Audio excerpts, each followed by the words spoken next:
welcome into this week's episode of FKC Fantasy Hour. The Fat Kids are back.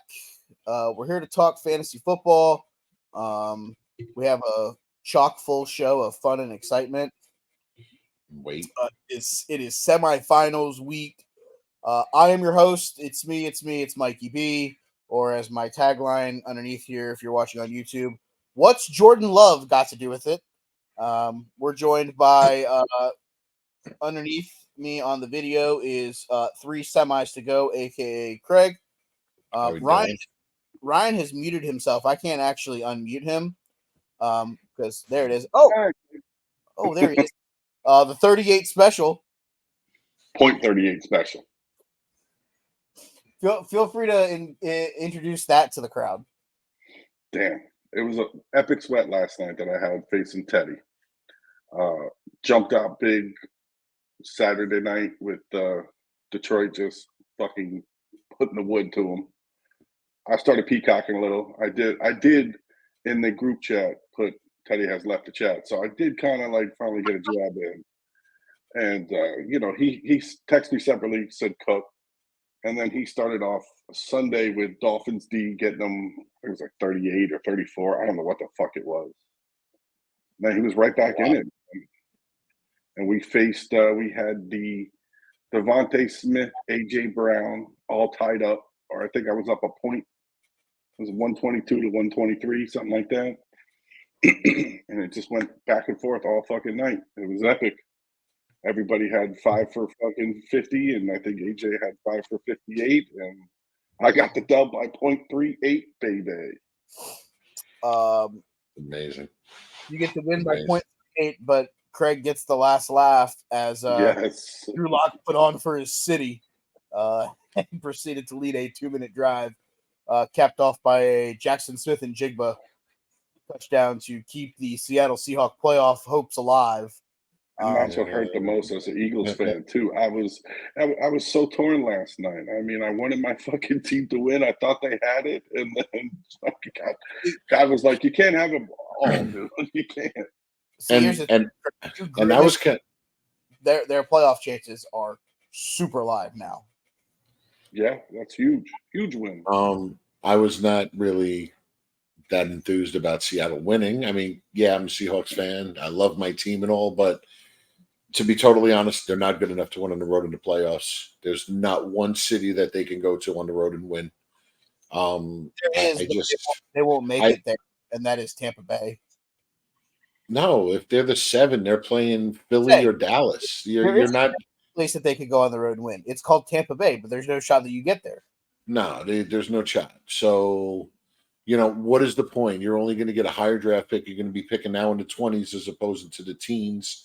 And Gino was a nice little stopgap for 2 years. He's not the future. Honestly, I'd love to see them get Kirk Cousins this offseason. But anyway, fantasy related. That kind of helped me with my win against my girlfriend who ran her mouth all weekend. And I just waited until the end and pulled it off with a DK and Kenneth Walker getting me about 30-something points and gave me a nice dub. And now I'm in the semis in 3 leagues. Bye week passed and Vampire advanced and playing this guy right here this week in the Vampire League. He's got a squad. I know he's got a squad. It is me versus you because ESPN still won't put up the matchup until tomorrow. Yeah. Is it definitely me versus you? Yes. Okay, because who the other matchup? The 2-3. Did they reseed? It was the 2-3. It was the 2-6. I think Frank won. No, I don't think he reseeds. I don't think that league reseeds. I could be wrong. Because I was the 5? Yes. Yeah. Okay. Because the 1 and the 2 had a bye. So I played the 4, which was another guy who beat me twice in the regular season. Yeah, I got my revenge. Jason, you just beat him. Yeah. Let's look real quick. I'm on Mike, I think you were the 1 seed, Mike, and you're playing him. Yeah, you and Chancho, Choka, whatever the hell his name is. Yeah. That guy. Jackson Smith and Chancho. Yep. I guess. Playoff seeding tiebreaker. What the fuck? It does not really say if it's reseeded. It just says 6 playoff teams, 1 week of playoff matchups per round, playoff seeding tiebreaker, head-to-head record, and home field advantage. None. So we won't know until tomorrow. I mean, chances are it should be me versus you. But yeah, if he's you the go, 1 and you're the 5, the 6 didn't win. no, Did they? I know, but The same six- thing in Manning's. Manning's didn't reseed.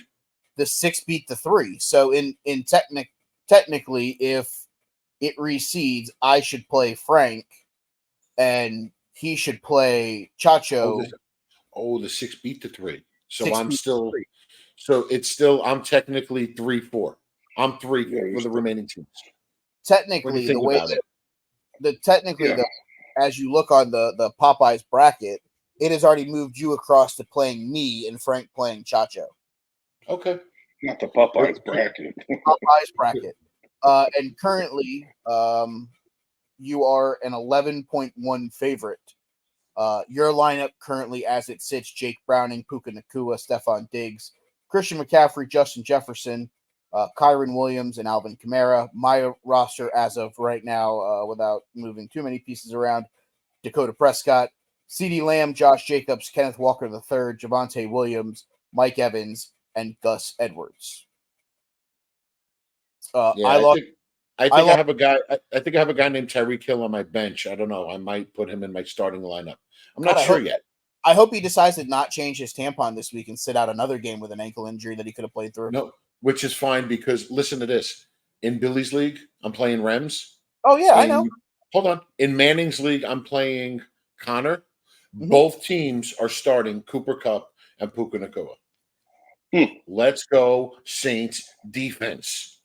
That's fine. I have the Saints defense currently in my starting lineup against in the fucking in his league. So Contemplating starting Detroit's against Minnesota's though, because Nick Mullins is dog water. The dude's not good. So in Billy's league, I have Justin Herbert, who of course I lost a couple weeks ago with the hand injury. Me too in Dynasty. Welcome to the real world. I got stuck starting a quarterback nobody wanted. I got stuck starting a guy that nobody thought was going to be a quarterback in the NFL. Give me goddamn Joe Flacco, baby. Well, your audio is so ahead of your video. Oh fuck! God damn it! You're off. It's like watching a kung fu movie in the 70s. So I had Joe Flacco in that league, and honestly was petrified that I wasn't going to fucking find a way to win the 4-5 matchup. Then James Cook decided to run all the fuck over Dallas. Rough shot. There's a wrestling reference. Rough shot, if you will. I had him. I had Kyron Williams, the T. Higgins catch and twirl and pylon. Amazing. That may be one of the most athletic plays I've ever seen a wide receiver make. I got to get my coffee. Okay. And then Joe Flacco finding a way to score 3 times in the second half in a game that he had no fucking right being in after they played as bad as they did in the first half to get me 28 points. And this will tell you how crazy of a week last week was for the fantasy football gods. In the year of our Lord and Savior 2023, Joe Flacco outscored Patrick LaVon Mahomes. Yeah. In a game that both teams won. One was 27 to something, and one was 20 to 17 and 27-17. Yeah. Currently, though, like I said, I play Craig in the Vampire League. I have his brother in the Venmo League. Professional of me. Then, of course, myself and Ryan, we will exchange pleasantries this week in the Dynasty League. That matchup on paper leans the way of the .38 special. His lineup currently: Jalen Hurts, CeeDee Lamb, Stephon Diggs, ETN, Jahmyr Gibbs, Travis Kelce, my cousin Nico Suave. Garrett Wilson, Jake Elliott, and the Green Bay defense. For yours truly, Big Dick Brock Purdy, Amon-Ra St. Brown, Michael Pittman, if he comes out of concussion protocol. He's alive? That hit was it's crazy. Hospital ball. Did you see it live? Mm-hmm. Ooh. Like you see it coming. Mm-hmm. Yeah. You're just like, oh my God, they're gonna hit head on. Yeah. And holy fucking shit. I really thought he wasn't moving. But he got up, which was a good thing. But I would say he bounced back quicker than I thought too. Fucking violent. If I get in trouble at work, it's maybe because I yelled, "Oh shit!" as I saw the fucking. Oh, here we go. Oh, he did. He gone. I say that all the time. I know. And then I have Derrick Henry, Christian McCaffrey, currently right now Jake Ferguson in my tight end spot. That could become Dallas Goedert. We'll see about that. Odell Beckham Jr. in my flex spot. Olave, Evan McPherson, and currently Cleveland's defense against Case Keenum, because it has been announced a little earlier today that it looks like CJ Stroud will not clear concussion protocol. Jesus. Probably going to put up a 30 ball. That must mean that it's pretty bad. Yeah. If you're getting the out distinction almost a week on Tuesday. Fucking Tuesday. I said this before I got past last week. The game that was going to dictate if I was able to beat you is going to be the last game of the night on Christmas night. It's going to be Baltimore versus San Francisco.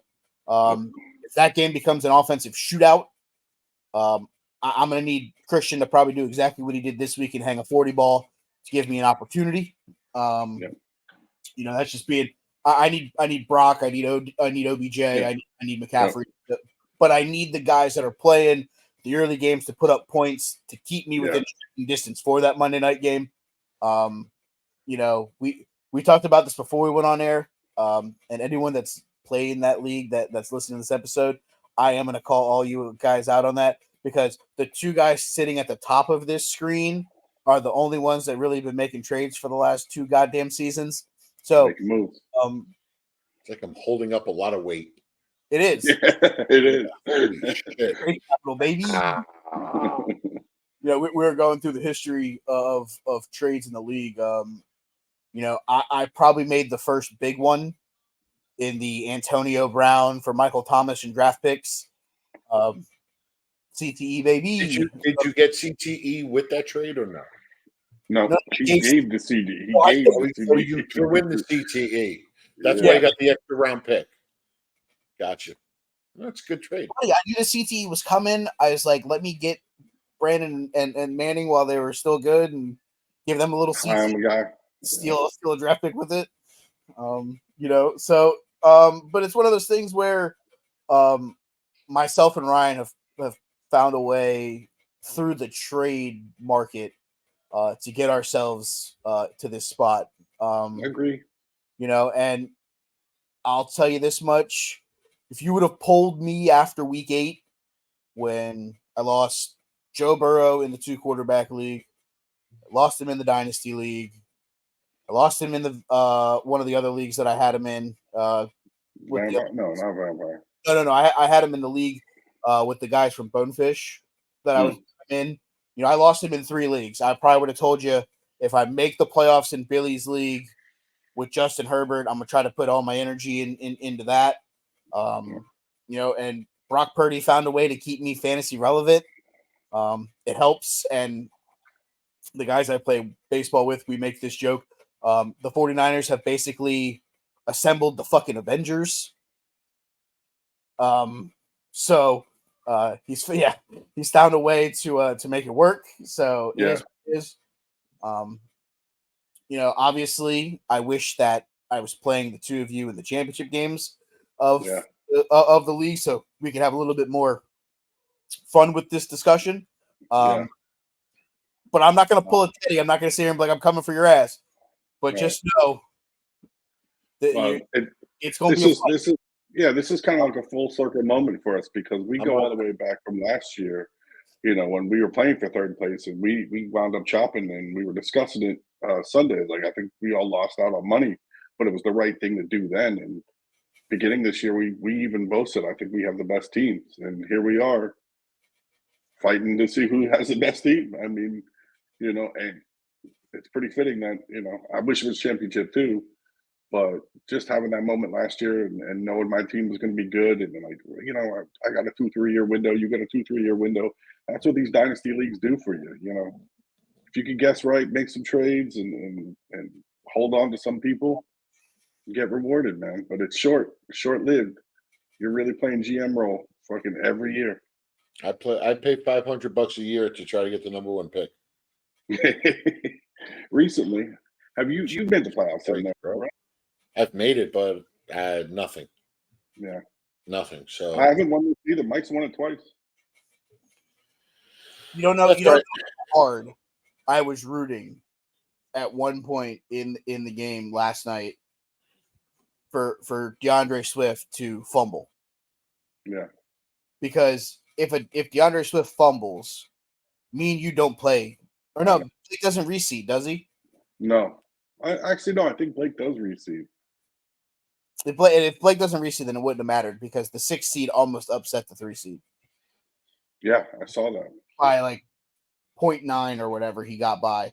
So that was one of those where obviously we wish that it would have. Oh, that's even worse because we would have been so excited to then fucking get kicked in the dick. Yeah. But yeah, I mean, like you said, I think that this is something where, Craig, like he said, made the joke. He pays $500 to try to get the number 1 overall pick. It's easy whenever you start this league, you get the number 1 overall pick and you draft Christian McCaffrey, and you can kind of just ride that guy for a while. So I'm not going to sit here and tell you that it's been that hard at points because I kind of got gifted a fruit basket the first year that we drafted, or the second year when I had like the second or third pick and he fell to me because someone took Isaiah Crowell. Mm-hmm. By the way, thanks, Brandon. Mm-hmm. So, yeah, but I mean, for me though, like I don't pay a lot of attention to college. So like I'll just pay attention to whatever guys are coming out, mature, whoever expected, and it's my own fault. Like I remember when Jamar Chase came out, and that year, what are you going like the 3rd, 4th round or whatever? Yeah, we had an awful fucking preseason. Couldn't catch a cold. That's what it was. It was like, no, I'm going to stay away from. So not paying attention to little things like who Justin Jefferson. Like I see LSU, they were winning. Okay, yeah, whatever. Out of names or whatever, I don't follow college all that much. So like I just got to make a little bit more of an effort to pay a little more attention, so I know for me, which guys to take. But I got to hope that maybe the second year with Ridley in that offense pans out. If Seattle can get, are they going to sign him? What's that? Isn't he a free agent? Are they actually going to spend the money on him? No, they signed him before they traded for him. Did they? They gave him a deal. Yeah, he's got he got a contract. Nothing major, but he got a deal. And if Seattle can get a guy like Cousins to throw to DK, listen, you're one move, you're one trade away, you're one fucking, like you said, you got Puka, you go hit this way. What'd you do? Did you draft Christian Watson this year? Yeah. So I mean, that didn't pan out for you. No, neither did DeAndre Washington or it could be Deontay Johnson next year. Yes, of course. That's why I still got till the end of the year. It's personally, I think Deontay Johnson draft pick was not good because I don't think Kenny Pickett's a good quarterback. But yeah, I think Deontay Johnson as a player is a good player. I think he's in a terrible situation with small hands as quarterback. On Craig's team, he's his third, fourth option. He's got DK, he's got Ridley, he's got Watson. So if you're telling me Deontay Johnson's your 4th best wide receiver on your fantasy team, it's not a terrible team. No, not at all. And the thing is, and Deontay Johnson gets 3 or 4 different quarterbacks a year to throw him the ball. Yep. It's such great inconsistency. It's terrible. I was reading something earlier. They said Pickett gave up on some plays and a couple blocks that could have been a touchdown. I mean, like you said, you draft a kid like that. He makes that one hand fucking catch. Everybody like Odell falls in love with him, thinks he's the next best. But like you said, he's catching it from Pickett, man. Good luck, But or whoever then else is throwing him the damn ball. But then again, you're talking about an organization that's not going to go after a free agent. So whatever quarterbacks they have going forward, that's what they have. Yeah. So and honestly, it's Kenny Pickett because he's not gonna get benched for Tyler Heineke if they bring Heineke in. He's not gonna get benched for a Jake Browning. He's their guy, at least for another year or two. Yep. Unfortunately, as it sounds, and it sounds really bleak for guys that have Najee Harris and George Pickens and Deontay Johnson, but that's just not what they're going to do. I look at it as, and going to Seattle, this is another piece of the Russell Wilson trade that is a win. Yes, Geno was a nice stopgap. It worked. It's Drew Lock. It's Drew Lock right now. Drew Lock starts for me the rest of the year because absolutely, for some reason, and I don't know what it is with Geno, the ball coming out of his hand does not look as good as it did last year. I don't know if it's throwing mechanics. I don't know if it's his elbow was hurt. So that's what I'm saying. Drew Lock is the guy. I even play next year with Drew Lock as my quarterback because you're not paying him anything more. He's a guy that you got a contract that he came over with in the Russell Wilson trade.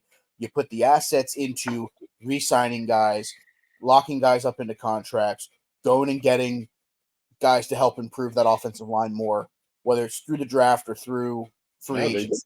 They got their tackles. They got their tackles through that one of the picks from Denver. Yes. But what I'm saying, Charles Cross. And here's the thing: if you go get a guard, you go get a guard. You don't have to fall in love with having to go draft a quarterback in the teens to get that guy because that guy's not there. And I don't think, and one of the biggest Kirk Cousins, he's not better than Drew Lock anyway. And honestly, one of the biggest Kirk Cousins supporters in the world, right here. This guy right here. You like that? I don't think Kirk Cousins makes you that much better than Drew Lock does. I think Drew Lock is a younger version of Kirk Cousins. But now you got 3 games left. They have an outside shot only because of the fact they've lost 2 to the Rams. So they're basically 3 games behind them. Yeah, but the problem is their conference record, they're only 1 game over 500 in the conference. I think they have a tiebreaker over the Saints. I think right now they're the 8, but if they end up tied with the Rams, they don't get in.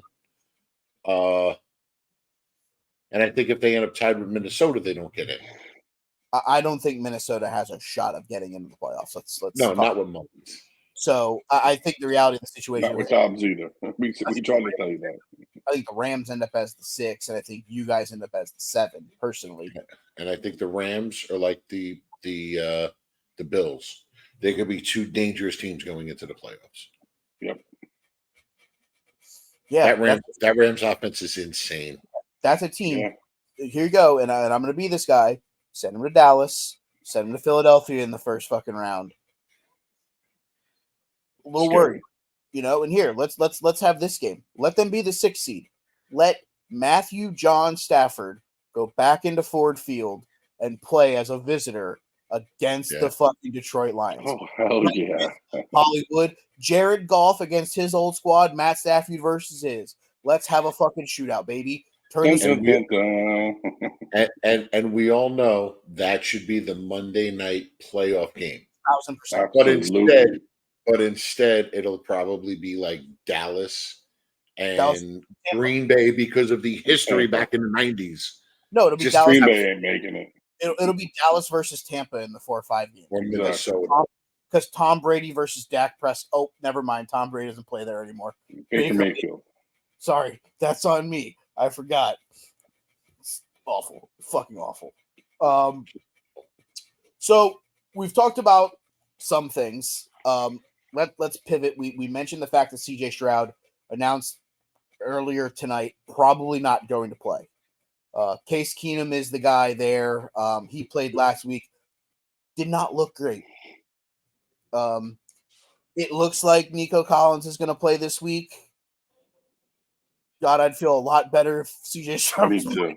back. But goddamn, You might see it. You might see Aaron Jones slipped in that lineup coming real soon. buddy, I have Aaron Jones in Billy's league, and I was looking at it going, man, This what? might be the time.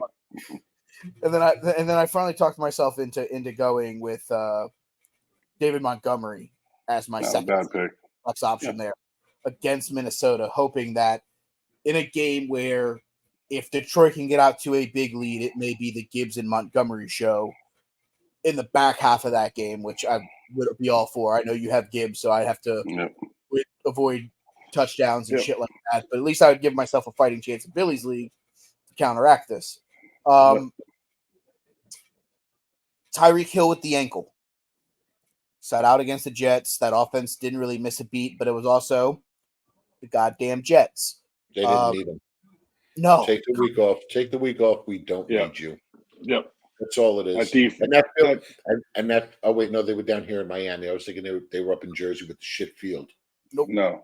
But no, there was absolutely no point. We're not at East Rutherford at the Who Gives a Shit Dome playing on fucking Who Gives a Fuck grass. This week, though, a game that is important to both Miami and Dallas for multiple reasons. Yep. Dallas, this is a must-win game if they want to win the division. Miami, this is a must-win game if they want to keep themselves in the running to potentially get the 1 seed if Baltimore falters, whom they play the following week. Right. In Baltimore. Correct. Mm-hmm. This one's in Dallas, though, right? No, this is in South. South. This is down here in Miami. Oh, well, do you know how Dak is on the road, my guy? It's December and he's on the road. Yeah. Guys, can I get a good week from Dak? I don't have Dak against either one of you, but Mike has him against me in Vampire. Oh, I got CD, so I'm team fucking, I got CD in Billy's league, so trust me. Let's go shootout. Here's I think it will be. Here's where I stand with Dak. You have to stop thinking like I get it. This week against Buffalo, quote, measuring stick game. He can't win on the road. He can't do this. He didn't really do anything to lose that game. He didn't throw 3 interceptions. Did they not move the ball? No, they didn't. But they didn't move the ball on all aspects of the game. Tony Pollard didn't run well. The offensive line never really got to push off the ball. And yes, he overthrew Brandon Cooks a couple times. Yes, he overthrew CeeDee Lamb a couple times. Overthrew Jake Ferguson a couple times. He didn't do anything to help, but he did not harm the Dallas Cowboys' opportunity to win this game. No, and neither I wouldn't say that Allen played lights out too. I think he had 90 yards passing and 70 yards rushing. But those conditions on the road, like that you can't throw for 300 yards in those conditions. But he did not look like an MVP quarterback. That's for damn sure. No, he missed a couple. Like we were just talking about last week. I think we both. Yeah, it's Dak, it's Purdy, and then Tyreek or CMC. Cool, but I think Dak's gone down now. I mean, I think it's Purdy or CMC now. Right now, according to the Hard Rock Sports betting app, which I'm going to pull up right now on my phone, I believe the current betting line favorite is still Brock Purdy. I believe it's probably with Lamar right behind him. Lamar is second. Okay. I'm going to bring it up right now. And Christmas night, the MVP is settled.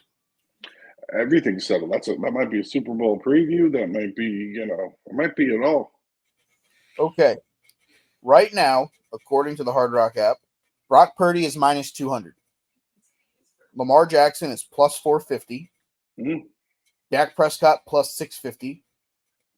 Josh Allen plus 1100. Wow, that came out of nowhere. Christian McCaffrey plus 1200. That's the value. Jalen Hurts plus 2000. Pass.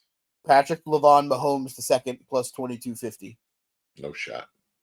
Tyreek Tyreek Hill plus 2250. If he would have played, there would have been a shot. But I don't think he's got to get like 130 a game to get 2K now, right? The only other player with odds better than 15,000 is Tua Tagovailoa plus 2,500.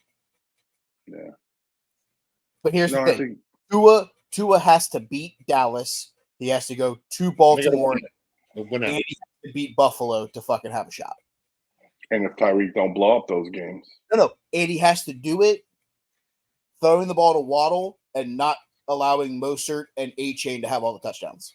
Yeah. Like he's got to go have a 18 of 25 for 365 and 3 passing touchdowns, 2 of them to Waddle and 1 of them to a tight end. Like Reek can't go out there and have 150, 150, 300. Like, Yeah. and here's the thing. I said this to Ernest. I said it in the group chat with the Huddle Up guys, talking to them. I said, with Tyreek saying he can't play this week, does this close the door on him being an MVP finalist? Which Not unless he breaks that record. And that's the thing. It got mixed reactions. And I said, the only way it doesn't close the door is if the guys ahead of him shit the bed this week. Dak Prescott shit the bed. Jalen Hurts didn't look good. The only guys that actually had good games that were ahead of him, Brock, Christian McCaffrey, Lamar Jackson. Yeah. And Jackson didn't even have that great of a game. It was more rushing than passing. No, Lamar had a average game at best. At best, an average game. Yeah. And let's talk about this and talking about the MVP. Does anyone want to guess how many more passing yards Lamar Jackson has than Joe Burrow, who hasn't played the last 4 weeks of the regular season? 12. Probably I was gonna say maybe 200. It's 800. Okay. In 4 games, he's averaging 200 yards better than a guy who hasn't picked up a football due to a wrist injury. Give him all that money guaranteed, though. Pay the man. Who's got the better record? I mean, one's MVP, one's not playing. Yeah. His defense is getting him there too. Yeah, like you said, everything's going to be settled these next couple weeks. I mean, hold on though, which is great. We talk about an MVP-esque year. He lost 17-10 to the Steelers. Mm-hmm. Lost 22-19 in overtime to Indianapolis, and he lost by 2 to fucking Cleveland. And the most yards he's thrown for is 316 in a win against the Rams that they won with a punt return. Yep. Overtime.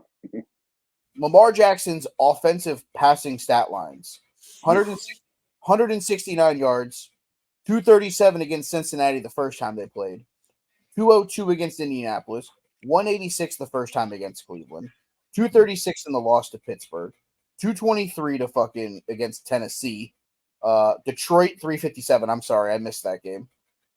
That's on me. I didn't see that one. That's on me. I'll admit it. Arizona plus 157 yards, Seattle 187, Cleveland 223, the Bengals the second time 264 in the game that Joe Burrow got hurt in that they won 34-20, 177 against the Chargers, who just gave up 63 to Aiden O'Connell, but I digress. 316 against the Rams and 171 on the road against Jacksonville. Yeah, he had 97 rushing yards, and that's cute.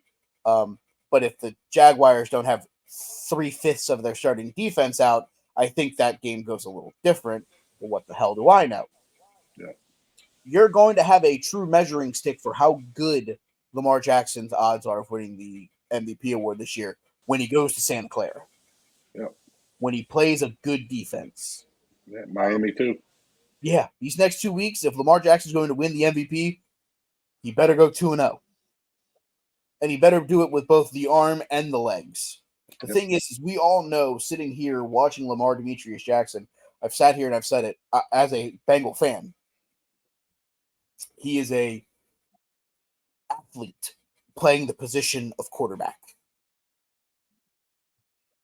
He makes things happen. But I've had this conversation with people. I don't think, and the most valuable player award, the conversation was, how many wins does Lamar Jackson have with the Avengers, with the San Francisco 49ers? I truly feel the Niners with Lamar Jackson and not Brock Purdy is a 500 team. Because I feel Lamar decides, oh, look, I don't want to stand here in the pocket anymore. I just want to run. And you miss big plays that way. And I get it. He makes things happen.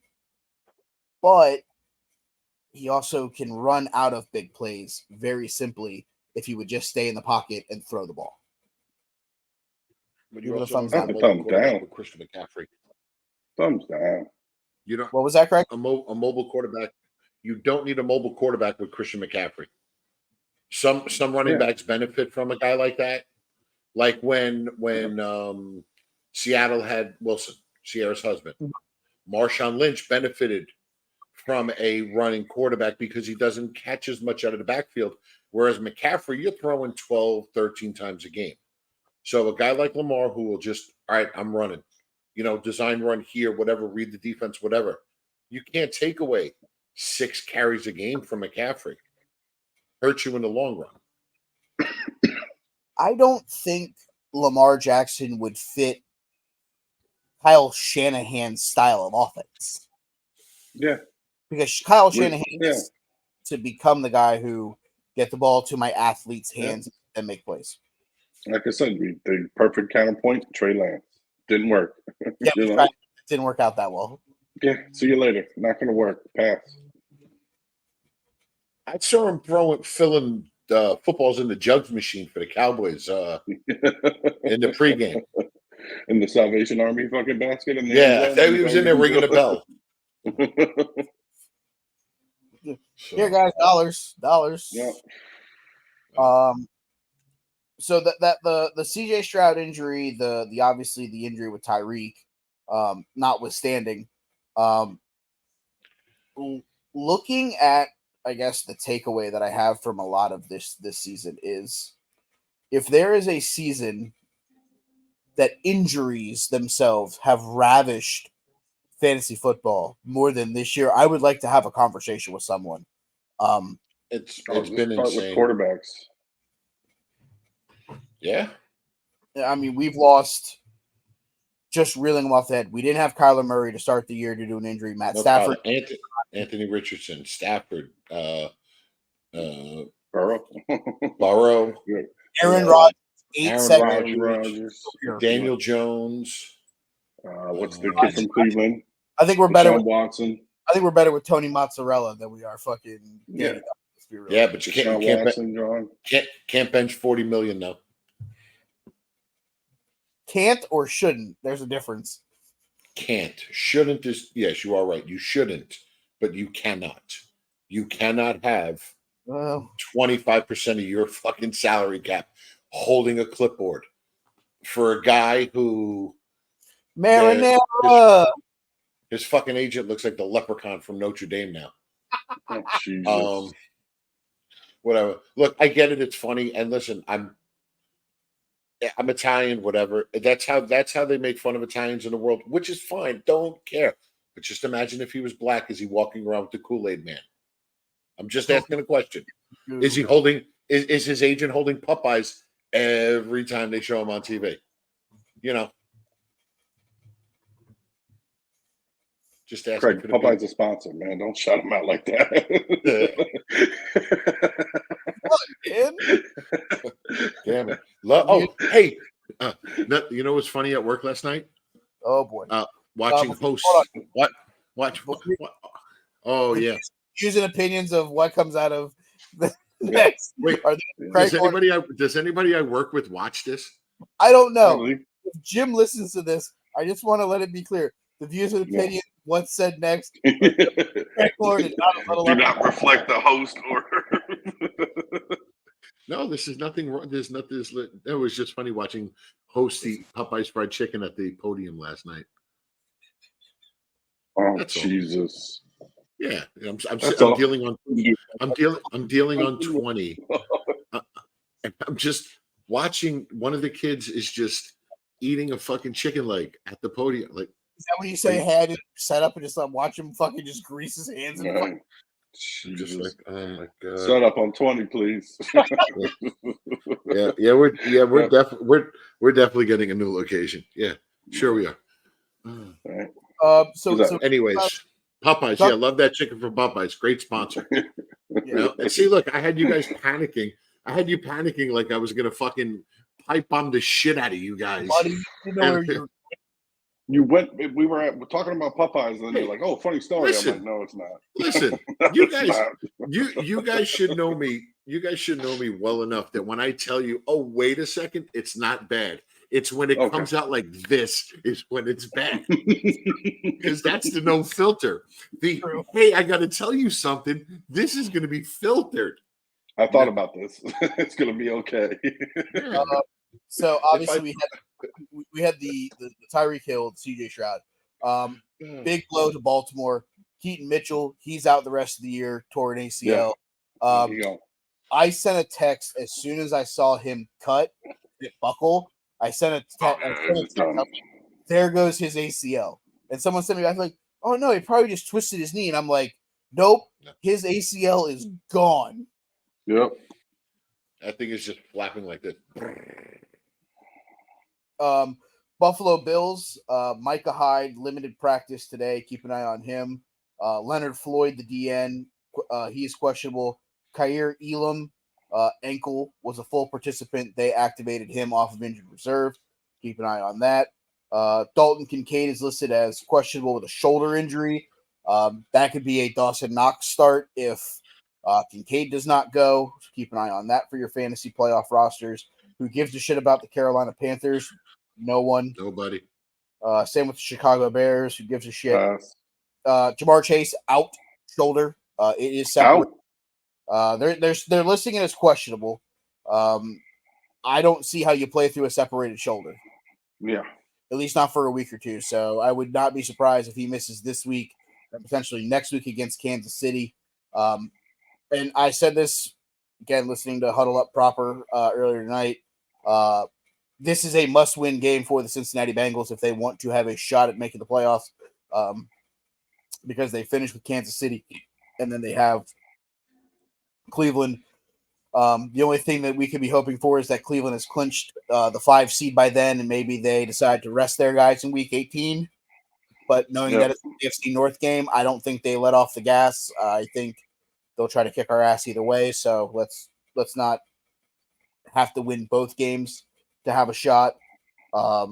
Chase Brown has been a great play the last couple weeks. He dinged up his sternum in that game. Got knocked out of that game with a sternum injury. Joe Mixon scored a late touchdown for them. If Brown plays, I think he's a nice option in the flex route because it does seem like they're trying to get the ball into his hands and out of Jake Brown's hands faster. So I don't hate that one. Let's see. Nothing from the Cleveland Browns perspective. Nothing really happening there. Dallas, Zach Martin, their starting guard, had a quadricep injury, was ruled out for the rest of the game against Buffalo. No real update on him as of yet. Keep an eye on that situation. I mean, I think you're launching every Dallas Cowboy that you have, but knowing that they're missing an all-pro guard, if you have an option, if for somehow you have a better option than Tony P, maybe you think about it just because if Zach Martin doesn't play, because I think this game is going to be an offensive shootout. I don't know how much it's going to actually them running the ball.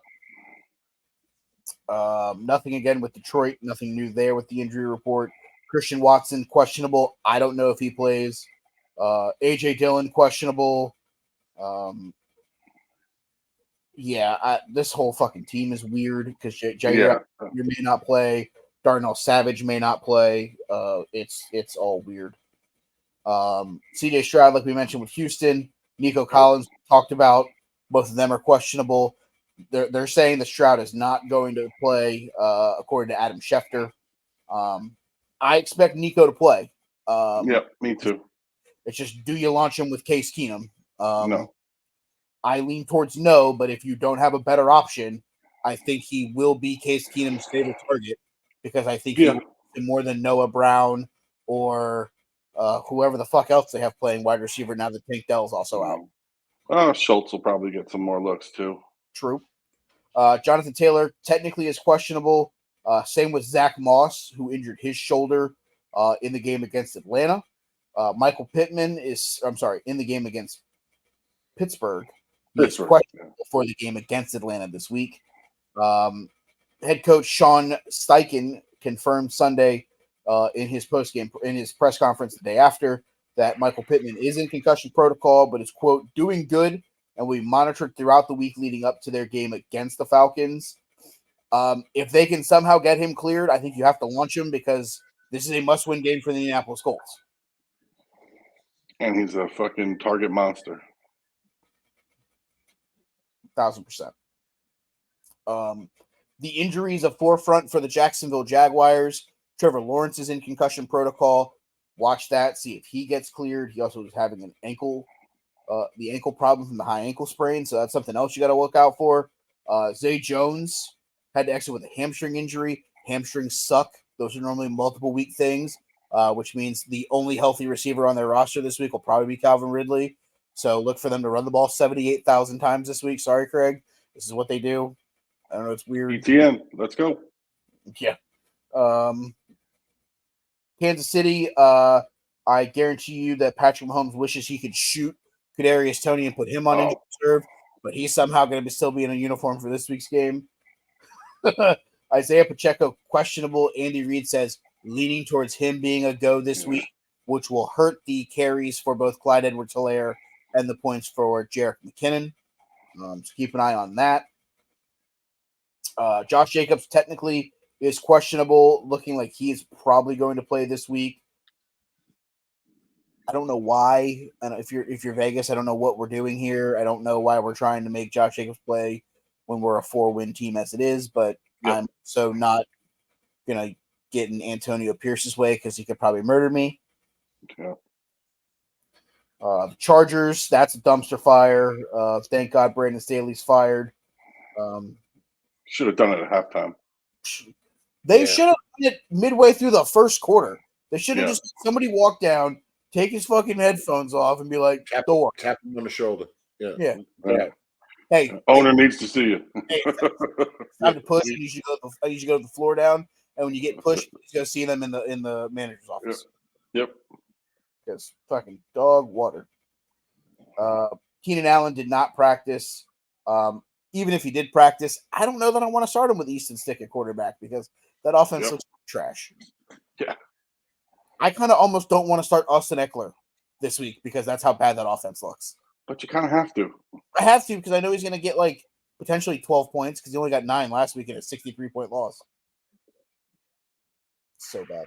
He was so bad. The Rams, nothing new there. Obviously, the Dolphins, we talked about Tyreek Hill. They have some issues in the secondary. Javon Holland, Xavier Howard, Deshaun Elliott, and Cam Smith all hurt at some point in the game against the Jets. Shucks. Let's go, Dak. Yeah, exactly. Yep. Let's go, CDs. It could be a big one. Let's go, Brandon. All three of us. Cooks. Mm-hmm. Let's go, Brandon Cooks. Fuck it, let's go. Minnesota. Are we off the Alexander Madison as a good NFL running back train? We should be.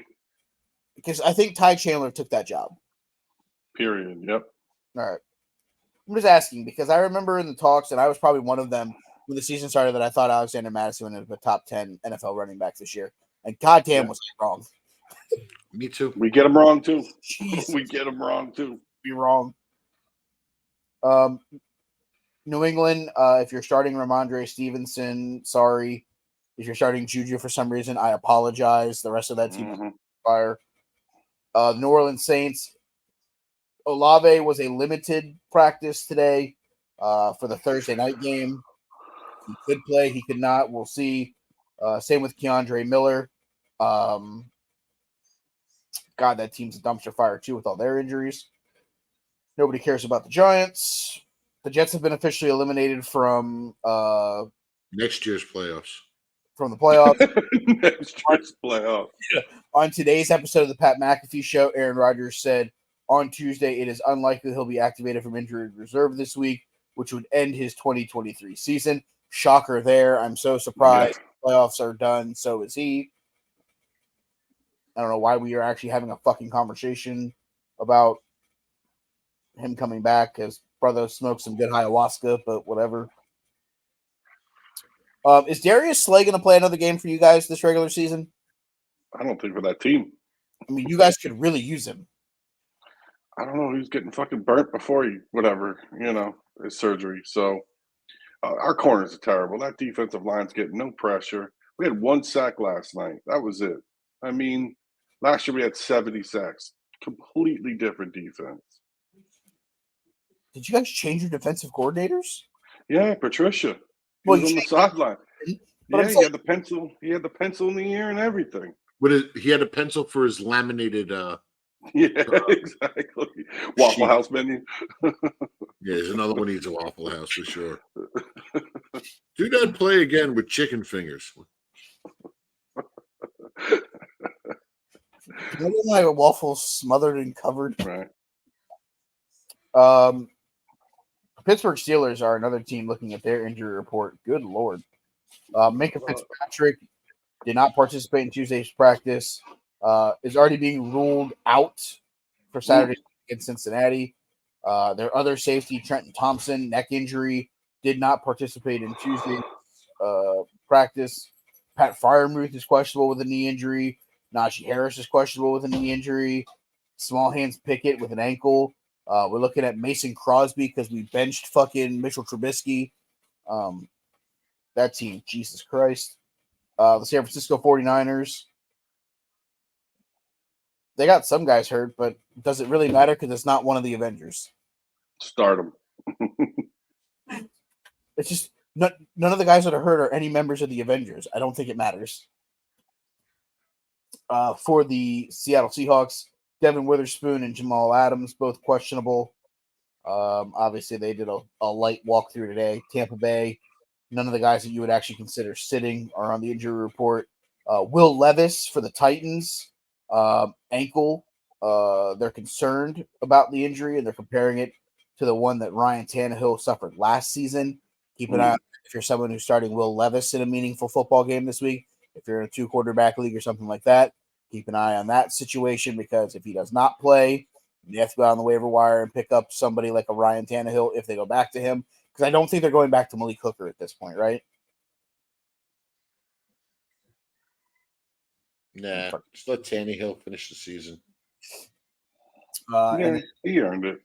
For the Commodores, Brian Robinson is the only guy that you may actually consider starting who is on the injury report. McLaren and Dotson both got through the Rams game healthy. So if you have to start either one of them, you're in a decent spot, because I feel like they're going to be behind in this game, so they're probably going to be throwing the ball a lot. So they might be full sends. That's basically the injury report for the last I'm going to say meaningful week, because there is championship week next week. Is there, and as we look forward into next season, as we're coming to the end of the FKC Fantasy Hour for the year 2023, is there a guy, and Craig mentioned this, he doesn't watch a lot of college football, so it's something he needs to do a better job for himself. Obviously, the popular name is Marvin Harrison Jr. But Marvin Harrison Jr. can go back to school. Is there a guy, and there's a name that sticks out to me, and I believe he's a super senior, and I believe he has to come out this year, that if Marvin Harrison goes back to school, that depending on where he goes, could be a guy that teams are going to want to draft in fantasy. And that's my kid from the University of Washington. It's Rumadunze. The season that kid's had with Michael Penix. I don't know that, and if you're a team, Michael Penix, pair him up with Rome Dunze in the NFL, and let those kids fucking keep going. If you have 2 picks and you can make it work, I'm okay with it, because those guys had chemistry of Joe Burrow and Jamar Chase past. Is what that really felt like. Yeah. And the running back was solid there too. Fuck's his name? The kid from Washington. Looking it up right now. Yeah, he had a decent season. You pair them all up, dude. Run it back. That's what Philly tried with Georgia. That would be Dylan Johnson, 201 Mm-hmm. degrees, 1,113 yards, 14 touchdowns. Michael Penix Jr., 4,218 yards, 33 touchdowns, 9 interceptions. Jesus. Ruma Dunze, 81 catches, 1,428 of those yards, and 13 of Michael Penix's 33 passing touchdowns. I'll tell you this much. There's a world, and I said it in the chat with the guys that I play baseball with. There's a world where I'm looking at the final couple games in the Cincinnati Bengal career of T. Higgins. Someone's going to pay him a shit ton of money next year. I'm looking at the Kansas City Chiefs as a team that's probably going to be the team that does it. Mm-hmm. If you tell me that the Cincinnati Bengals somehow move up and draft a guy like Ruma Dunze to put on the other side of Jamar Chase, I'm okay. I don't hate as much as losing T. Higgins and not getting anything back for it. Because that's the thing that if Joe would have gotten hurt a couple weeks sooner, I would have been okay with them trading T. Higgins and trying to get something back for him to a team like Kansas City, because you probably could have gotten a lot back for him. Mm-hmm. Especially with as bad as they are at wide receiver right now. I'm looking at the Walter Football mock draft. Right now, the number one overall pick, according to them, is Caleb Williams. Going to Chicago. Yep. If you're the Chicago Bears, and I'm going to give you guys two options. I'm going to give you option A, I'm going to give you option B. And I want you guys to be the general managers. I want you guys to tell me what you do. Justin Fields, you get a phone call. We'll offer you a second this year and a third the following year for Justin Fields.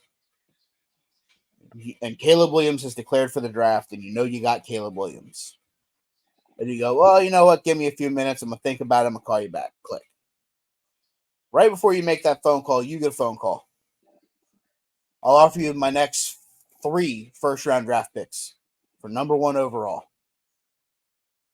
Do you trade the number 1 overall pick, or do you trade Justin Fields? The pick. He's building chemistry with DJ Moore. It's their first year. Yep. If you get rid of him, now you have to rebuild all that chemistry over with your offense. My only thing is I'm not a fan of the under 6 foot quarterbacks.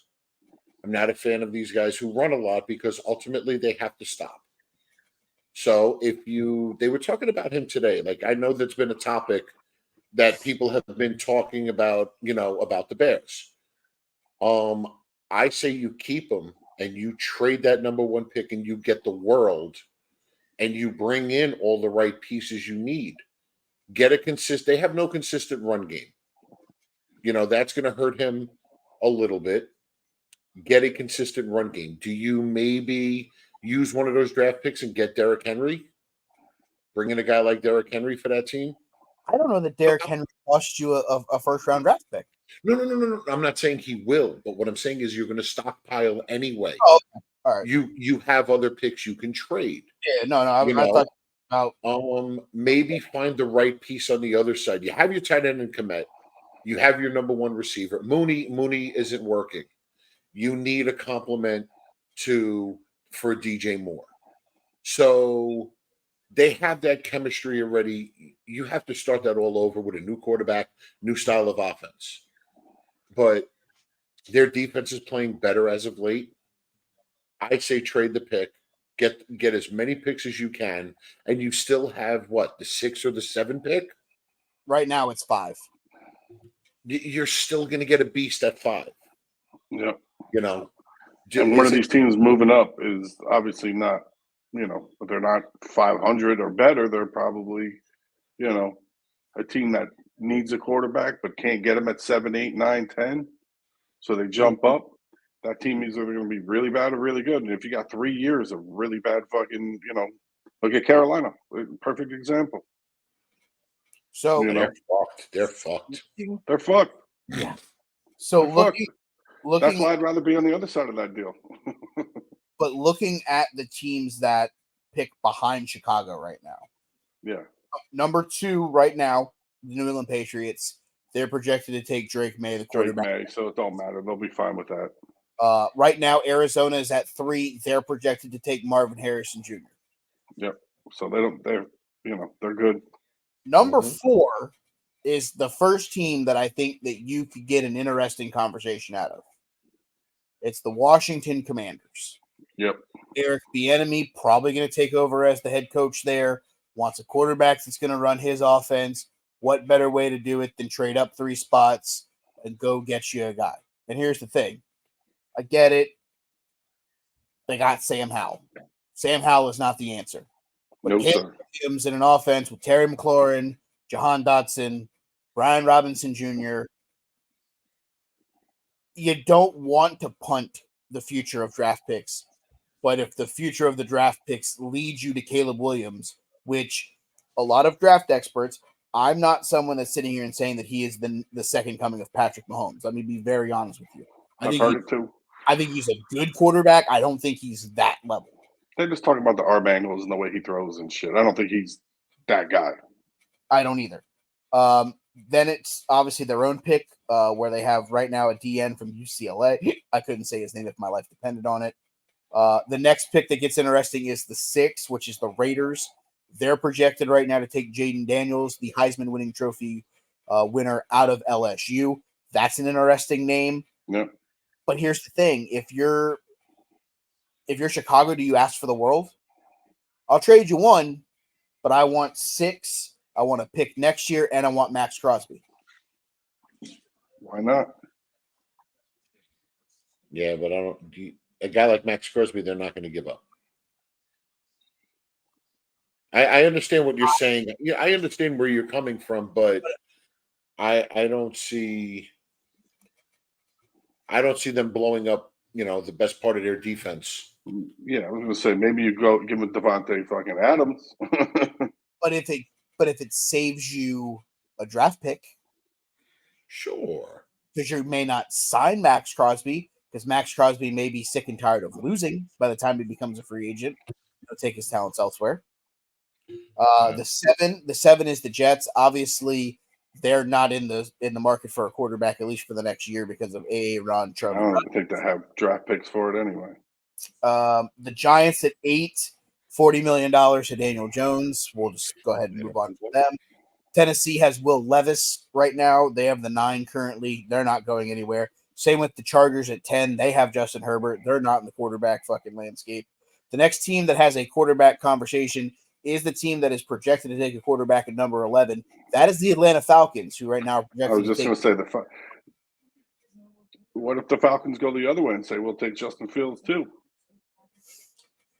You put Justin Fields on that team. That's where it gets interesting. Because I could see it going the other way there. I mean, I look at it from this standpoint, and I'm gonna. I know you're not a fan of it, Craig, but you're the Seattle Seahawks. They've been mentioned too. You don't really know what Geno Smith's gonna do. No, Geno's, like I said, Geno's a stopgap. He's always a stopgap. That's not what I'm saying. I'm saying the conversation with Justin Fields being an option. I get it. He's a mobile quarterback that you don't want. But it works. Listen, the style of the running backs, not the running back, the receivers we have, we need the pocket passer, the 2-3 step drop. Just get the ball to these guys. You don't need a guy running around. Drew Lock what did he do? Couple of steps, get rid of the ball. Just get rid of the ball. It's very simple. That's why I said earlier, I would love to see them try to go after Kirk Cousins. That's the style quarterback they need. That's another stopgap, like Mike said. Well, but you draft. You eventually got to take one, Craig. Which one? You're going to get. Well, what'd you trade Russell Wilson for? To get a better quarterback. Yeah, but also we rebuilt the whole team. with what we got from him. You got to start with the most important position sooner or later. I look at Yes, and I guess they'll probably like you said earlier, they'll probably stick with Drew for the rest of the season. If he gets into the playoffs, he won himself a job into next season. I think they can walk away from Gino's money, which is no big deal. But you still have to draft somebody this year, and which is why I said earlier I'd rather see them not make the playoffs, so that maybe they're in line to get that kid from Washington. What's his name? Not Bo Nix, the other kid, not the one from Oregon. Michael Penix Jr. Yes, Michael Penix Jr. We're just talking about him. Buddy, I always forget his name. I think you get him at 15. I just went through the top 11, and he's nowhere to be found. Yeah, we just mentioned 5 teams that don't need a quarterback except for Atlanta. Yeah. Let's see. So we had Atlanta with McCarthy. The Saints, they're sticking with Derek Carr. Mm-hmm. You guys right now at 13. That's where they're okay. Behind you, the Rams are at 14. They're not taking a quarterback. No. Denver is taking a quarterback. They have Russell Wilson, plus they're behind you. Arizona, Cooper DeJean, they're not taking one. I mean, honestly, you could trade back into the first round and potentially get Michael Penix Jr. at 20, 22. I'm looking right now, just trying to figure out where his name is on this board. According to Walter Football, he is not projected to go until Roma Dunze going to the Kansas City Chiefs at 25. Let him fall there and see how good he is with Patrick Mahomes at quarterback. Why would you? Wild. Hold on one second. Magnum is letting people know. Dude, somebody's honking. Yeah, somebody parked in my spot, bitch. Yeah, pretty much. That's not what he's barking at. I have the patio door open. Fucking, what do you think you heard, man? It's the Wild Wild West. Oh, it's the Wild Wild West. Yeah. Oh yeah, I just heard like 7 or 8 gunshots. They shooting out there. So at 53, the Minnesota Vikings take Bo Nix. That's the kid from Oregon, right? Yep. Yes, correct. So I am at the 63rd. I know, but this is also December of this year and not April, to where everything changes. But what I'm telling you is there aren't a lot of quarterbacks that move up 3 rounds in projections, whether they're Daniel Jones. That's also because they're GMs. Whatever. More on that later. What I say here when it comes to the quarter, like for you guys, moving up to get a guy makes sense. Okay, it's Drew Lock, and the guy that I would draft is the guy that Atlanta's projected to take right now. It's J.J. McCarthy. He is the prototypical 3 to 5 step drop, get the ball out of his hands and get it into whoever's hands. Kid from Michigan. Yes. Okay. Tell him, Craig. It's kind of the offense that Harbaugh runs at Michigan. Yep. It's get it out of his hands, let my playmakers make plays. So to me, he fits what you want from your quarterback in Seattle. Yes, I think Michael Penix fits the role of hometown kid going back and playing at the bigger stadium, and he's going to get all the Washington fans behind him. It's like Kenny Pickett light, playing at Pittsburgh and then now playing for the Steelers. It's easy to root for him. I think it's easy to root for Michael Penix if you're a Seattle guy. But I don't know that a left-handed quarterback who has some of those tendencies to run out of the pocket to make plays happen fits the offense that you want to run in Seattle. Okay. So I personally, if you trade down to the teens and you can get a second or a third round draft pick with it, and you take a J.J. McCarthy to learn the Pete Carroll offense behind Drew Lock, and even if you keep Gino for one more year in case Drew gets hurt, it's not a bad thing. Yeah. But there's gonna come a time, and I've lived this now with having to have a good backup quarterback because you lose your starter and you don't have a good backup, you're in trouble. The Bengals are only in playoff contention because of what Jake Browning has done. Mm-hmm. Philadelphia, it's Mariota still, right? He's ran a pro offense. Is he Jalen Hurts? No. Is he going to run the brotherly shove? No. Is he going to get the job done? Probably. Yeah. Drew Lock, same example. He's not Patrick Mahomes. We've proven that. But, he can go out there and throw for 285 and 2 touchdowns and no picks and give your team a chance. But this really feels like the first draft in a long time. There's 2 teams that need quarterbacks. That's it. It doesn't feel like there's a lot of teams that are going, I have to draft a quarterback number 1 overall. I have to go get this guy. Because Chicago doesn't have to go get Caleb Williams. Caleb Williams is a potential, perk to the job. They don't have to go get him. New England needs a quarterback. Washington needs a quarterback. Those are 2 organizations that are in dire need to upgrade at the quarterback position. That really feels like it's it. Sure, could Atlanta use an upgrade over Desmond Ridder and Taylor Heineke? Absolutely. But you're not trading up 9 spots to do it.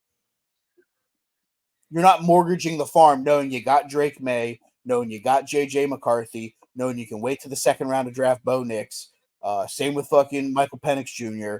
Jaden Daniels is going to be there. Travis Hunter. There's guys there. The teams in the top 5 picks, there's 2 of them that need quarterbacks. Because even if Houston would have kept their pick and not traded to Chicago, they got their guy in C.J. Stroud. Or whose pick is Chicago's second pick? Is it Houston? Because I don't think it would be Houston. Because I think Houston would be further down because of their record. Whose pick do they have? Whose pick does who have?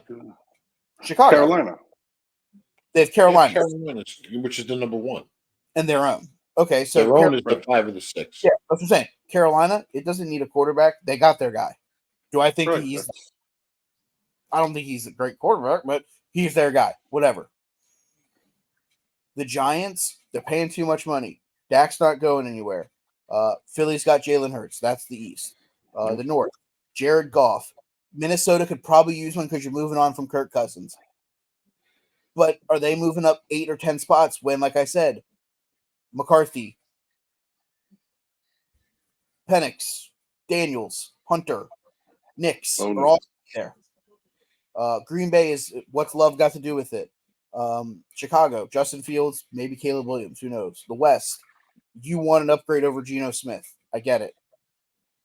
If it's Drew Lock, if it's somebody else, if it's Kirk Cousins, there's free agent options in play for you guys, and you can also draft somebody later in the second round.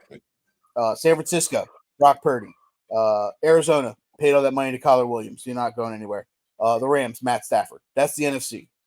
There's 2 teams that I've mentioned that really, or no, I'm sorry. Then you go to the South. Carolina's got their guy. Desmond Ritter's dog water. That's 3. The Saints paid Derek Carr. They're going to fucking let it ride out. And Baker Mayfield's probably going to fucking make the playoffs. So he's going to get a job going into next year. 3 teams in the NFC. Yeah. AFC, you paid Deshaun all that guaranteed money. You're not moving on. Kenny Pickett's dog water, but you're not moving on from him. Lamar Jackson is Lamar Jackson. And Joe Burrow is Joe Burrow. Josh Allen, Tua Tagovailoa, Aaron Rodgers, drafting a quarterback. So that's 4. C.J. Stroud, Anthony Richardson, Will Levis, and who's the 4th team in that division? The girl with the long hair. Oh, Mbop. Hanson. Yep. And then out west, the Raiders. So that's 5. Yeah. Going to draft. So you have 5 teams that need in the conversation for needing an upgrade at quarterback. Yep, I think that's valid. In reality, because Denver obviously with Russell Wilson, Chiefs with Patrick LeBron. But now let's look at it this way: will a team like the Raiders be willing to give up 3 years of future for Caleb Williams? No. But are they willing to give up a year or 2 and Max Crosby for Caleb Williams? Possibly. or Devontae Adams. They're probably more willing to give up on Devontae Adams than they are Max Crosby. If they're moving up to 1 and only giving up 2 draft picks, they have to include Devontae Adams. So now you're looking at but now are you potentially looking at now Chicago going forward with Devontae Adams, DJ Moore, and what's his name? Short little guy, quarterback, Justin Fields. Justin Fields. That's what I'm saying. Yeah, I'll take that. But okay. Like you said, New England is not. They're not going anywhere. They got the 2. They're getting heads or tails. It doesn't matter to them. Drake May fits Bill Belichick's offense more, but I don't know that Bill Belichick's going to be the head. Exactly, of course. But what I'm saying is now you're eliminating 2 teams. So, or not, you're eliminating New England from the conversation of trading up to 1. Which of those 4 remaining teams are going to be willing to give up that much to move up? And if it doesn't happen, and you're the Bears, and for some reason nobody wants, do you just take Harrison overall number 1 right there? I think you kind of have to.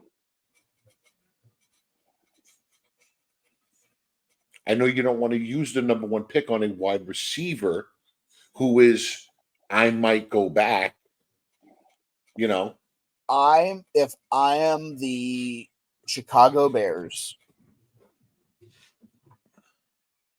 and Caleb Williams decides to come out, I'm trading the draft pick no matter what I get back for it. I might tell you that the value is 4 first-round draft picks, and you might call me fucking insane and offer me 2 of them in Devontae Adams, and I might say sold before you finish the word Adams. Okay. And pancakes. Correct. Because at this point, Devontae Adams and draft picks is better than Marvin Harrison, hoping that he is the second coming of his dad. Because at this point, I'm playing the what-if game. I am getting a proven commodity in Devontae Adams, and I'm falling back, 5 or 6 picks, because you're going to get their first rounder this year and probably one either next year or the following year. So the reality of the situation is you're getting the 7 or 8, which means you can still take an offensive lineman at that point, and you're telling me that your draft class is the DN from UCLA at 4 or 5, an offensive lineman at 8, and you add Devontae Adams to that team.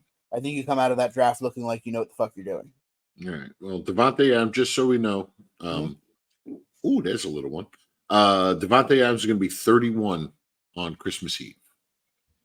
So you look at it this way: you're getting a wide receiver with a 4-year window, maybe 35 years old.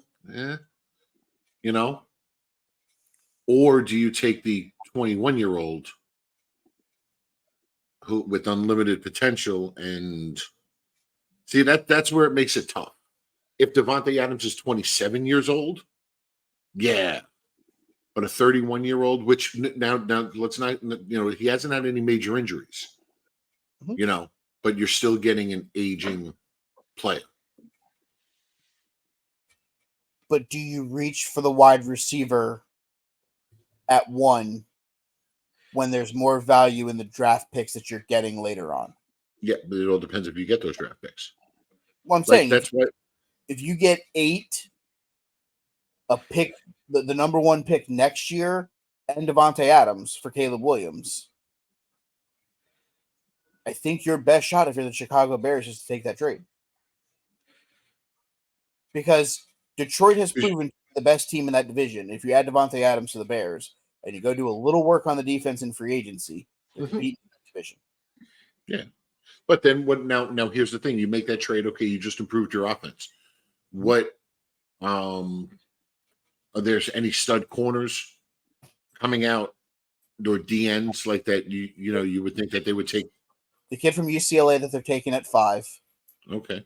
He's a defensive lineman.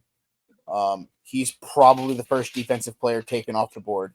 He probably makes a ton of sense there. Oh, that's right. Kool-Aid. Actually, Craig, there's a corner named Kool-Aid. That's I think number 1, right? Alabama. He is projected to go early second round right now. Oh, okay. Kool-Aid. Who's the best corner coming out? Hold on, let me look.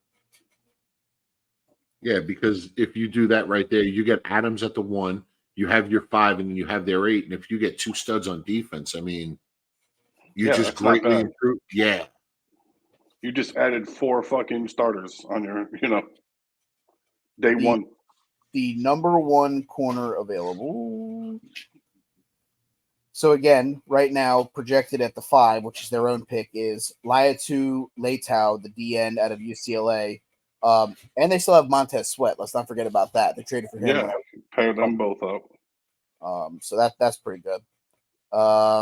Best corner is the one projected to go number 10 right now. Nate Wiggins, the corner out of Clemson. Tall corner with plus athleticism and quickness. He is the number 1 corner. Right. Then there's corner. There's Cooper DeJean, the safety corner from Iowa. He's another one that could be in play, but he's projected like 17 to 20-ish. So probably not reaching for him there at that point. But with a team like, Chicago, maybe if you build a little bit better of an offensive line, maybe you take a guy from the D with one of them and maybe an offensive lineman if there's somebody there that also makes sense. Devontae Adams, this year base salary $6 million, signing bonus 3.8. Next year, he's on the books for 17 with a 3.85 million signing bonus. Okay. 2025 and 2026, each year, $35.64 million a year. Never mind. Yeah. See, that's where this, because now you got to reconstruct all of that. Oh yeah. You're paying this guy 30. You're paying him 70 million over the 2 years of his deal. He's at 33 and 34. Yeah. So you're not going after Devontae Adams. Yes. So Raiders. No, I'll pay Devontae Adams. No, I'll pay Devontae Adams, but you got to give me that 1 year. You got to pay me that third first round draft pick to take the contract. Yeah. I mean, you want to do it? Let's do it. But you're going to have to give me more to take it. Sure. I got the money too. That's kind of what I'm. Yeah. They're hosting the Super Bowl this year. You make me feel. Do you have any idea what kind of shit show that's going to fucking be? So glad that I'm not going to be out there for that. Oh, I'm so glad. That's fucking brutal. It's bad enough whenever the fucking F1 races are there. I can only imagine how bad it's going to be when the fucking Super Bowl's there. Yeah. Ooh, let's play a game real quick before we go, and we'll wrap it up with this.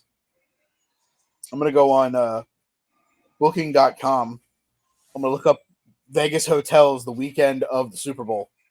Over under? Yeah, we're going to play over under fucking how much is it going to cost. Standard room? Hold on, let's go. What is the Super Bowl on the 11th? I believe so, yeah. All right, so we're going to do Thursday the 8th through Monday the 12th on Booking.com. 1 adult in 1 room. We're going to start with this one. It is at the Stratosphere, the Strat. It is an elevated 1 king, newly renovated room for 4 nights. Double room. Okay, it's a double room. I'm sorry. Double room. Bed type assigned at check-in. $1,090 plus $306 in taxes and fees. Sure. 4 nights at the Bellagio. Anyone want to take a guess? $10K.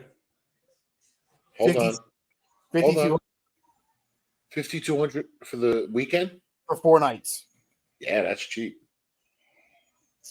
Let's see. There's got to be a fucking gnarly one here that we can end with that makes it mix. Oh, you can say it some fucking hole in the wall for fucking $900. Jesus. Let's see. Where's the Hilton at? I saw a Hilton.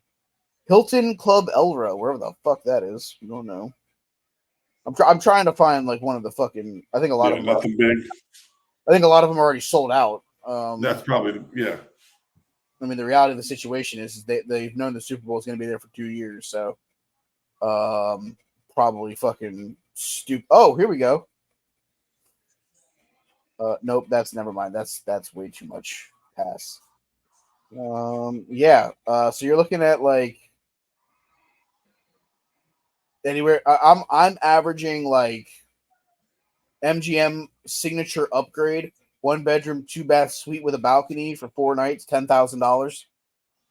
Yeah, that's what I figured something like that would go for. MGM Grand, 2,500. I mean, literally, some of these are just like I'm looking at like a La Quinta Inn in North Las Vegas for $1,500. Like literally, like you don't even fucking. You're staying at a fucking La Quinta Inn for $1,500. Doesn't the whole La Quinta Inn cost $1,500?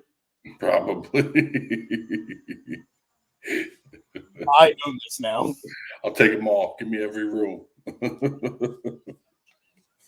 Oh shit. All right. Before we go, we'll wrap up this week. We'll probably do a championship episode next week. But let's talk. Is there anybody? Obviously, I don't think there's anybody on anybody's waiver wires. They're going to be a game changer.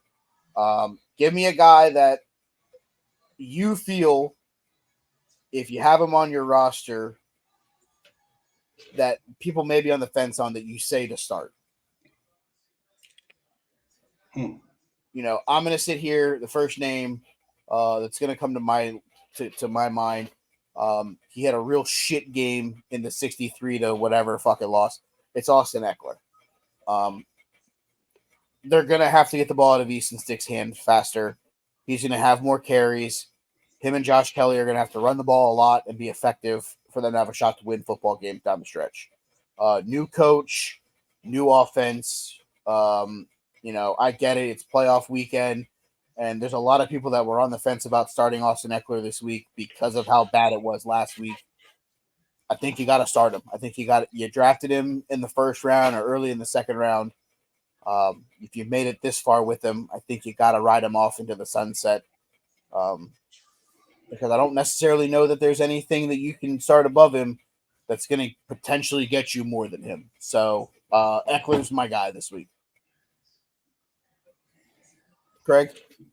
I'm going to go with Stephon Diggs, who, as I'm looking over since week 10 versus Denver, he's had one game in double digits with 19.4 points. Yep. He has had dog shit numbers, Yep. but they have played Denver, the Jets, Kansas City, and Dallas.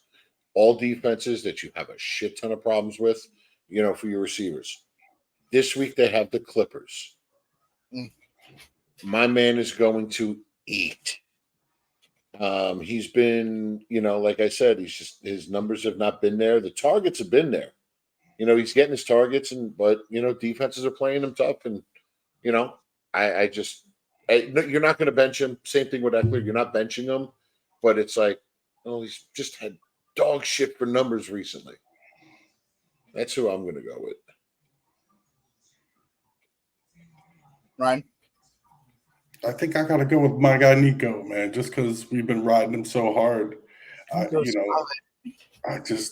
was funny, you know, Todd, my partner in Dynasty, you know, he's like, that's the type of guy who could win you a league. And, you know, one of those guys you could just plug in a Tank Dell, a Nico, where you grab them and you're getting 20, 30 balls out of him. And now, you know, he's coming back, and it would just be nice to see him come back. I know, you know, CJ not being there is probably going to hurt him a lot. But, you know, if that's your fourth option in a, you know, double flex or something like that, I mean, somebody's got to catch it. Might as well be him. For sure. All right. That's the show for this week, guys. We appreciate you as always. If you haven't already, please like, subscribe, thumbs up. Follow the show, Huddle Up Incorporated. Follow the Huddle Up Incorporated stuff over Huddle Up Inc. I believe it's just Huddle Up Pod on Instagram and on Twitter. You can find the link tree in Jim's Twitter account at Big Jim Sports. Follow that stuff. If you're looking for a cool Christmas present or a late Christmas present that you can get delivered at some point, go over to the store, tpublic.com. That link is also in the link tree on Jim's Twitter. Other than that, guys, from all of us here at FKC Fantasy Hour and at Huddle Up Incorporated, we wish you all a very Merry Christmas and a Happy Hanukkah. Good luck, boys. Be back next week to recap our matchups and who is left playing for a championship. Gentlemen, good luck this weekend. I hope, Craig, that we meet in Billy's finals. I'm on to Sean Rems. I'm on to Billy Horn. Until next week, guys. I'm also on to Connor. Mm-hmm. Yep. And I'm also on to this guy. In a vampire. It's all relative. Full circle in this fucking episode. 1 week at a time, boys. Until next week, we are the Fat Kids. We will be here to talk about fantasy football. And on next week's show, we will talk about the 8-team Dynasty League. Yes, sir. So we will have a fun episode. We're going to talk about what we're going to do. Also, might throw something out to the listeners. More on that next week. We'll leave it with a tease. Right here on the FKC Fantasy Hour. Later, everybody. Later. Okay, bye.